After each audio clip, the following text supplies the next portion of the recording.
कल्पना करा, जगातील सर्वात बलाढ्य योद्धा, ज्याच्याकडे कधीही न हरणारं अजेय शस्त्र आहे, तो एका अत्यंत महत्वाच्या युद्धाच्या मैदानात उभा आहे. समोर साक्षात शत्रू उभा आहे. आणि अचानक त्या महापराक्रमी योद्ध्याचे हात थरथर कापू लागतात. हो, त्याला धड श्वास घेता येत नाहीये, घसा पूर्णपणे कोरडा पडलाय आणि तो हातातलं शस्त्र चक्क खाली टाकून देतो. अगदी बरोबर. आजच्या आधुनिक आणि वैद्यकीय भाषेत सांगायचं तर 5000 वर्षापूर्वी कुरुक्षेत्रावर प्रत्यक्ष अर्जुनाला एक प्रचंड मोठा पॅनिक अटॅक आला होता. हो ना. आणि आजच्या या सखोल चर्चेमध्ये आपण याच एका अत्यंत थक्क करणाऱ्या वास्तवापासून सुरुवात करणार आहोत. नक्कीच. आज आपल्या या सखोल चर्चेचा विषय आहे चिंता, ज्याला आपण अँक्झायटी म्हणतो. अतिविचार म्हणजेच ओव्हरथिंकिंग. आणि या मानसिक ताणतणावावर मात कशी करावी. आणि हे सगळं समजून घेण्यासाठी आज आपण ज्या स्रोतांचा अभ्यास करणार आहोत ते खऱ्या अर्थाने डोळे उघडणारे आहेत. अच्छा. हो. आपण श्रीमद भगवद्गीता या 5000 वर्षे जुन्या ग्रंथातील तत्वज्ञानाचा आधार घेणार आहोत. राईट. पण एक गोष्ट इथे स्पष्ट करायला हवी बरं का. आपण याकडे केवळ एक प्राचीन धार्मिक ग्रंथ म्हणून अजिबात पाहणार नाही आहोत. म्हणजे एका वेगळ्या दृष्टिकोनातून. अगदी तसंच. यातील सूत्रांचा आधुनिक व्यवस्थापन म्हणजेच मॅनेजमेंट आणि मानवी मानसशास्त्रात कसा अत्यंत अचूक उपयोग होतो हे आपण आज उलगडून बघणार आहोत. बरोबर. आधुनिक जीवनातील ताणतणाव, रोजची धावपळ, कॉर्पोरेट डेडलाईन्स हे सगळं न सोडता गीतेतील व्यावहारिक उपायांचा वापर करून मनाला शांत कसं ठेवायचं हे समजून घेणं हे या सखोल चर्चेचं मुख्य ध्येय आहे. नक्कीच. मला नेहमी एक गोष्ट खूप आश्चर्यकारक वाटते. आपण ज्याला ओव्हर थिंकिंग किंवा क्लिनिकल डिप्रेशन म्हणतो, तो काही आजच्या या कॉर्पोरेट जगाचा किंवा सतत नोटिफिकेशन देणाऱ्या सोशल मीडियाचा शोध नाहीये. मुळीच नाही. युद्धाच्या तोंडावर अर्जुनाची जी अवस्था झाली होती ती आजच्या कोणत्याही अँक्झायटीने ग्रस्त असलेल्या माणसापेक्षा वेगळी नव्हती. म्हणजे ही समस्या मानवाच्या अस्तित्वातकीच जुनी आहे, नाही का? अगदी तसंच आहे. अर्जुनाला जो घाम फुटला होता किंवा त्याचे हात कापत होते त्याला विज्ञानात फाईट किंवा फ्लाईट रिस्पॉन्स म्हणतात. फाईट किंवा फ्लाईट. हो. शरीरात जेव्हा अचानक कॉर्टिसॉल आणि ॲड्रेनालिन या हार्मोनचा स्फोट होतो तेव्हा शारीरिक पातळीवर हेच बदल घडतात. बापरे. आपल्या स्रोतांचा सखोल विश्लेषण केल्यावर असं दिसतं की या चिंतेचं मुख्य कारण नेहमी दोनच गोष्टींच्या आजूबाजूला फिरत असतं. कोणत्या दोन गोष्टी? एकतर भूतकाळातील चुकांचा पश्चाताप किंवा भविष्याची प्रचंड भीती. आपण सतत अशा गोष्टींवर नियंत्रण मिळवण्याचा प्रयत्न करत असतो ज्या मुळात आपल्या नियंत्रणातच नसतात. खरंय. ही नियंत्रणाची भ्रामक कल्पनाच ताणतणावाचा मुख्य पाया आहे. हे अगदी गाडी चालवताना सतत रिअर व्ह्यू मिररमध्ये म्हणजे मागच्या आरशात बघत गाडी चालवण्यासारखं आहे. अतिशय समर्पक उदाहरण आहे हे. किंवा मग वाटेत ट्रॅफिक तर नसेल ना, गाडी पंक्चर तर होणार नाही ना, याचीच सतत काळजी करत राहण्यासारखं आहे. यामुळे होतं काय तर समोरच्या रस्त्याकडे आपलं पूर्णपणे दुर्लक्ष होतं आणि प्रत्यक्ष अपघात होण्याची शक्यता वाढते. बरोबर. आपण वर्तमानातली कृती सोडून भविष्यातल्या संभाव्य धोक्यांवरच सगळी ऊर्जा खर्च करतो. हो, आणि हे उदाहरण या परिस्थितीला अचूक लागू पडतं. अर्जुनाची अवस्थाही अगदी तशीच होती. म्हणजे तो शरीराने तिथे होता पण मनाने तो भौतिकदृष्ट्या वर्तमानात रणांगणावर उभा होता, पण मानसिकदृष्ट्या त्याचे विचार भविष्यातील विनाशाची चित्र रंगवत होते. युद्ध झालं तर काय होईल, नात्यांचं काय होईल, पुढे समाजाची घडी कशी विस्कटेल यावर तो अतिशय तर्कशुद्ध वाटेल असा विचार करत होता. अच्छा. आणि इथेच भगवान श्रीकृष्णांनी जी संकल्पना मांडली आहे ती आधुनिक मानसशास्त्राच्या दृष्टीने अत्यंत महत्वाची आहे. त्यांनी याला प्रज्ञावाद असं म्हटलं आहे. प्रज्ञावाद या संकल्पनेचा नेमका अर्थ काय होतो? कारण अर्जुन जे मुद्दे मांडत होता ते वरवर पाहता खूपच विचारपूर्वक आणि शहाणपणाचे वाटतात. हो ना. म्हणजे युद्ध नको, शांती हवी, हे तर कोणालाही योग्यच वाटेल. तोच तर यातील मुख्य विरोधाभास आहे. प्रज्ञावाद म्हणजे एखाद्या विद्वानासारख्या अत्यंत तर्कशुद्ध आणि शहाणपणाच्या गप्पा मारणे, पण प्रत्यक्षात त्यामागे खऱ्या ज्ञानाचा अभाव असणे. म्हणजे नुसतीच शाब्दिक हुशारी. अगदी तसंच. आजच्या काळातही अतिशय हुशार, उच्च शिक्षित लोक अँक्झायटीचे बळी ठरतात कारण ते त्यांच्या भीतीला आणि चिंतेला लॉजिकचा म्हणजे तर्काचा मुलामा देतात. अरेचा. अर्जुन अतिशय तात्विक आणि आदर्शवादी कारणे देत होता, पण त्यामागे त्याची भविष्याबद्दलची प्रचंड भीती आणि अज्ञान दडलेलं होतं. अतिविचाराचं खरं कारण हे अज्ञानच आहे. एक सेकंड. अज्ञान. पण आपण तर म्हणतो की जास्त माहिती असल्यामुळे किंवा जास्त विचार करण्याच्या क्षमतेमुळे ओव्हरथिंकिंग होतं. मग इथे अज्ञान कसं काय आलं? इथे अज्ञान या शब्दाचा अर्थ माहिती नसणे असं अजिबात नाहीये. मग तर आपण विश्वाच्या पसाऱ्यात नेमके कोण आहोत याचं भान नसणे असं आहे. आपल्याला नेहमी असं वाटतं की सर्व गोष्टी आपणच करत आहोत, आपणच करता आहोत. राईट. आणि जर माझ्याकडून चूक झाली तर सगळं जग कोसळेल. पण जेव्हा आपण हे विसरतो की आपण फक्त एक माध्यम आहोत, करता नाही, तेव्हाच हा ताण निर्माण होतो. हे खूपच डीप आहे. हो, विश्वाचा पसारा खूप मोठा आहे. अनेक गोष्टी एकाच वेळी घडत असतात. प्रत्येक गोष्टीचे परिणाम आपण नियंत्रित करू शकत नाही, ही जाणीव हरवली की मनाची गुंतागुंता आणि ओव्हरथिंकिंग सुरू होतं. हे मान्य करायला थोडं जड जाऊ शकतं की आपण करता नसून केवळ माध्यम आहोत. ते साहजिक आहे. कारण आपल्याला लहानपणापासून तूच तुझ्या जीवनाचा शिल्पकार आहेस असंच शिकवलं जातं ना. पण चला हे मान्य करूया की भविष्याची आणि परिणामांची चिंता आपल्याला ताण देते. बरोबर. मग इथे एक अत्यंत व्यावहारिक प्रश्न उभा राहतो. जर आपण भविष्याचा विचारच करायचा नाही, तर आपण आपलं ध्येय कसं गाठायचं, प्रगती कशी होणार आपली? हा प्रश्न खूप नैसर्गिक आहे आणि इथेच आपण फळाची अपेक्षा न करता कर्म करण्याच्या प्रसिद्ध तत्वज्ञानाकडे येतो. निष्काम कर्म. हो, गीतेचा 2रा अध्याय आणि 47वा श्लोक. कर्मण्येवाधिकार असते मा फलेषु कदाचन. आधुनिक कॉर्पोरेट मॅनेजमेंटमध्ये आणि लीडरशिप ट्रेनिंगमध्ये याला नॅटो असं म्हटलं जातं. NATO, NATO? होय, नॉट अटॅच टू आउटकम, परिणामांशी स्वतःला न जोडणे. हे तत्वज्ञान वरवर वाचायला सोपं वाटतं, पण यामागे एक अत्यंत प्रगत असं मानवी मानसशास्त्र दडलेलं आहे. नॉट अटॅच टू आउटकम, पण यामागील मानसशास्त्र नेमकं कसं काम करतं? आधुनिक मानसशास्त्र आणि कॉग्निटिव्ह सायन्स याला कॉग्निटिव्ह लोड थिअरीच्या माध्यमातून स्पष्ट करतं. अच्छा. आपल्या मेंदूची आणि लक्ष केंद्रित करण्याची एक विशिष्ट क्षमता असते, ज्याला आपण बँडविड्थ म्हणू शकतो. जेव्हा आपण परिणामांशी भावनिकदृष्ट्या जोडले जातो, तेव्हा आपली मानसिक ऊर्जा विभागली जाते. म्हणजे ती एकाच ठिकाणी केंद्रित राहत नाही. अगदी. जेव्हा एखादा माणूस फक्त मला यश मिळेल की नाही, लोक काय म्हणतील, माझं प्रमोशन होईल की नाही, याचाच विचार करत राहतो, तेव्हा त्याची 50% ऊर्जा प्रत्यक्ष कामात आणि उरलेली 50% ऊर्जा चिंतेत वाया जाते. म्हणजे भविष्याचं सिम्युलेशनमध्ये वाया जाते. हो, म्हणजे मेंदूकडे प्रत्यक्ष काम करण्यासाठी पूर्ण क्षमता उरतच नाहीये. अगदी तसंच. उदाहरणार्थ, एखादा विद्यार्थी अभ्यासाला बसतो. बरोबर. पण मी नापास झालो तर काय होईल?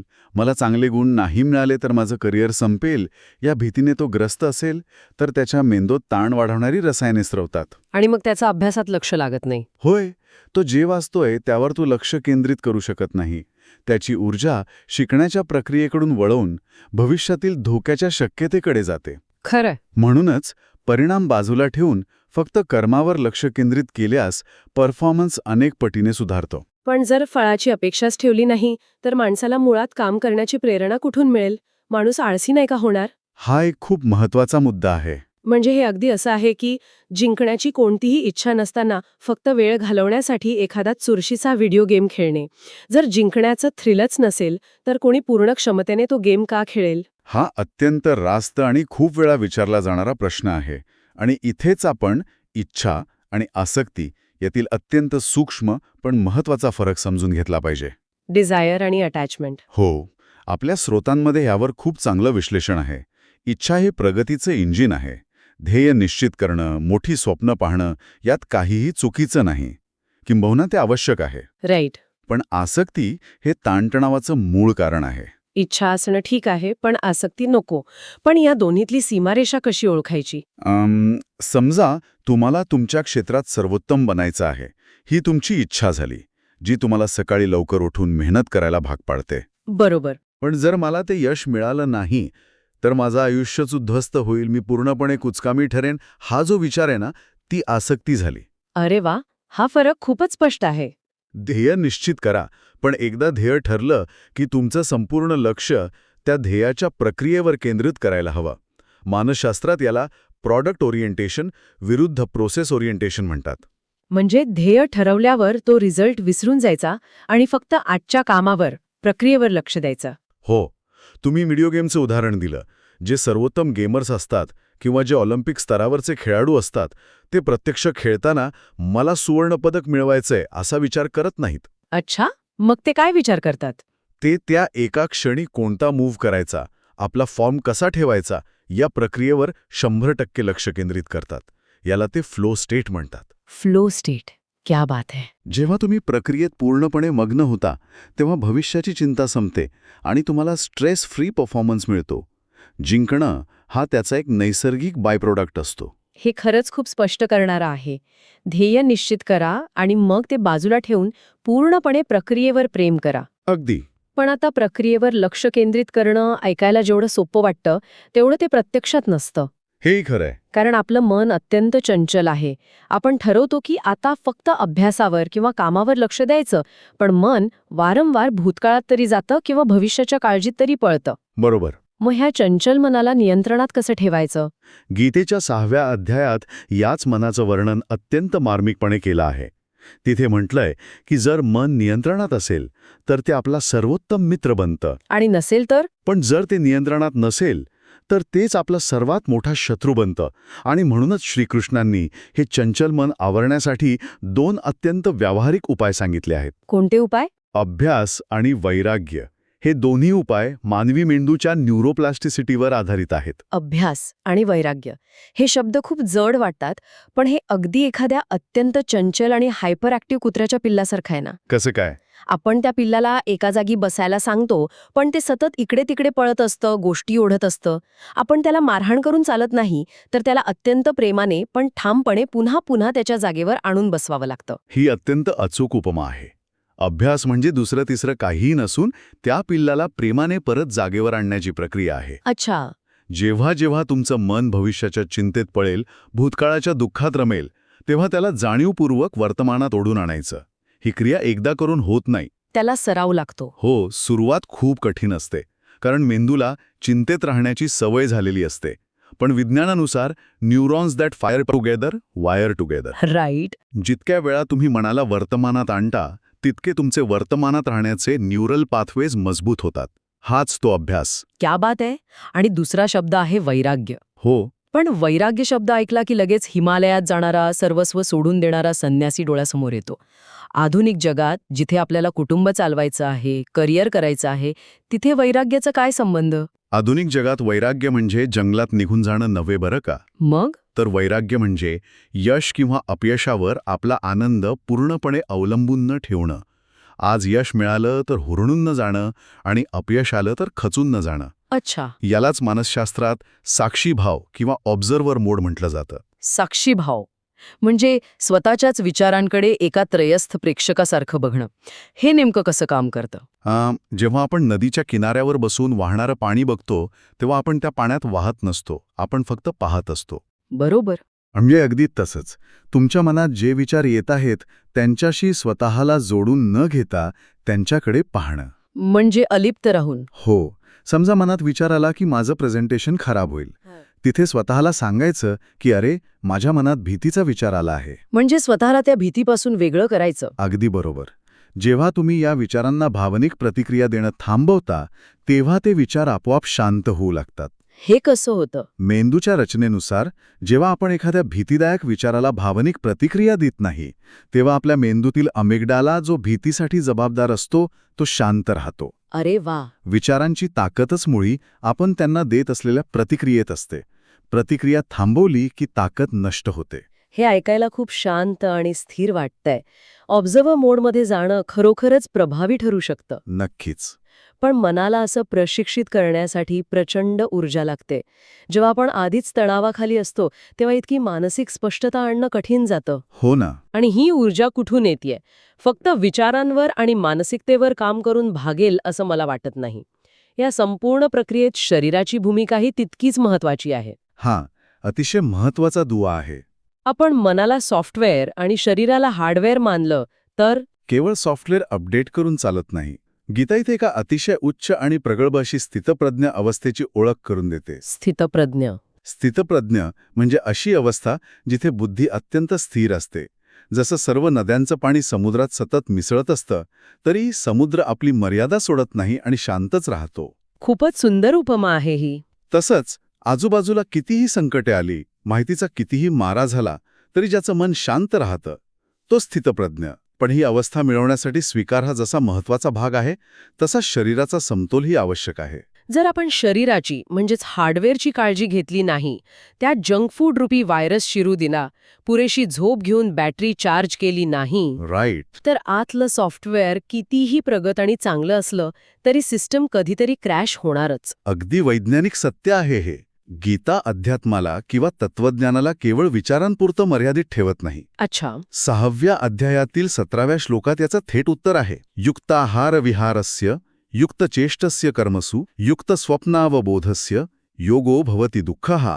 याचा सोपा अर्थ काय होतो? यात स्पष्ट सांगितलं आहे की ज्याचा आहार, विहार, झोप आणि काम करण्याची पद्धत योग्य आणि संतुलित आहे त्याचाच ताणतणाव नष्ट होतो. म्हणजे सगळं बॅलन्स्ड असायला हवं. हो. आजच्या काळात जी अँक्झायटी वाढली आहे त्याचं एक मोठं कारण आपली बिघडलेली जीवनशैली आहे. म्हणजे रात्री उशिरापर्यंत स्क्रीन बघत जागणं, व्यायामाचा अभाव, सतत कॅफीन घेणं, या सगळ्याचा थेट संबंध ओव्हरथिंकिंगशी आहे का? 100% आहे. या चुकीच्या सवयींमुळे आपली मज्जासंस्था अत्यंत कमकुवत होते. Nervous system. हो. जेव्हा शरीराला योग्य विश्रांती आणि पोषण मिळत नाही तेव्हा मेंदूला वाटतं की आपण धोक्यात आहोत. त्यामुळे तो सतत फाईट किंवा फ्लाईट मोडमध्ये राहतो. बाप रे, म्हणजे शरीर सतत युद्धाच्याच तयारीत असतं. अगदी. अशावेळी अगदी छोट्याशा गोष्टीनेही, जसं की बॉसचा एक साधा ईमेल, प्रचंड ताण येतो. कारण बॅकग्राऊंडमध्ये सिस्टम आधीच ओव्हरलोड झालेली असते. म्हणूनच शरीराला अनुशासित ठेवणं हा मानसिक तणाव दूर करण्याचा सर्वात मोठा आणि व्यावहारिक पाया आहे. तुमची गट ब्रेन ॲक्सेस व्यवस्थित असेल, हार्डवेअर मजबूत असेल, तरच तुम्ही साक्षी भाव किंवा नॅटोसारखे मानसिक टूल्स वापरू शकाल. शारीरिक शिस्त ही मानसिक शांतीची पहिली पायरी आहे, हे खूप महत्वाचं आहे. अगदी. पण आता एका अशा परिस्थितीकडे वळूया जी बऱ्याच जणांच्या आयुष्यात येते. समजा एखाद्या व्यक्तीने परिणामांची आसक्ती सोडली, मनाला वर्तमानात आणण्याचा अभ्यास केला, जीवनशैलीही सुधारली. राईट. त्यात राहतो जिथे बऱ्याच गोष्टी आपल्या हातात नसतात. अचानक आलेली जागतिक मंदी असेल, एखादा आजार असेल. जेव्हा सर्व प्रयत्न करूनही गोष्टी हाताबाहेर जातात आणि ओव्हरथिंकिंग टोक गाठतं, अशावेळी काय करावं? हां. अतिशय कळीचा मुद्दा आहे. जेव्हा सगळं काही करूनही ताण येतो आणि परिस्थिती नियंत्रणाबाहेर जाते, तेव्हा आपल्या दृष्टिकोनात मूलभूत बदल करण्याची गरज असते. कसा बदल? इथे योगः कर्मसु कौशल्यम ही संकल्पना कामी येते. याचा अर्थ असा की कामातून समाधान मिळवणे आणि काम हीच पूजा समजणे. अच्छा.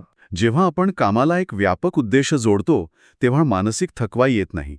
आपल्या स्रोतांमध्ये इन्फोसिसचे संस्थापक नारायण मूर्ती यांचं खूप समर्पक उदाहरण दिलं आहे. हो, ते मी वाचलं देखील आहे. त्यांनी व्यवसायाला फक्त नफा कमवण्याचं साधन मानलं नाही, तर समाजसेवेचं आणि राष्ट्रनिर्मितीचं एक माध्यम मानलं. म्हणजे आधुनिक व्यवस्थापना, ज्याला आपण पर्पज ड्रिव्हन वर्क म्हणतो, तेच ना? अगदी बरोबर.